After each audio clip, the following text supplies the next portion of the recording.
زما هغه ورځ هیره نشي. جمال ته مې څه وویل، ازبکه ته دلته څه کوې؟ اوس پوهېږم ډېر سخت ظلم مې کړی دی.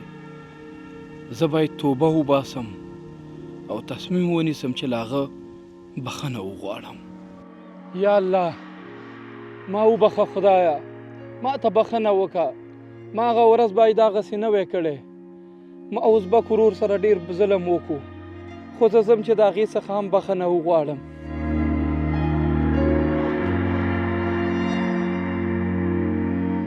آفرین، مسلمان د مسلمان نه غوره نه دی، مګر په تقوا نه رنګ نه ژبه نه قوم. موږ ټول د الله بندګان یو.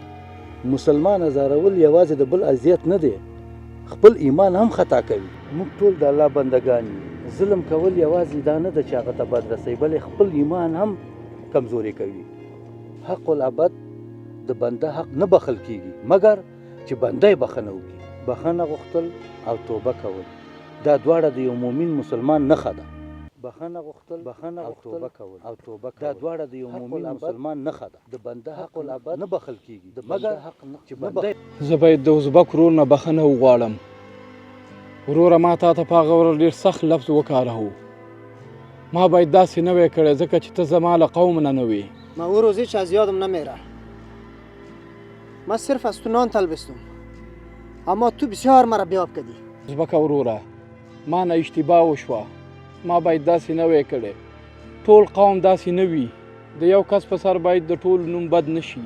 زه اوس پوه شوم چې موږ ټول یو امت یو. ما ته بخښنه وکړه. زه حاضر یم چې تاوان هم درکړم. من تو را میبخشم، چرا که سرزمین ما سرزمین برادری است، اخوت است، نه نفرت.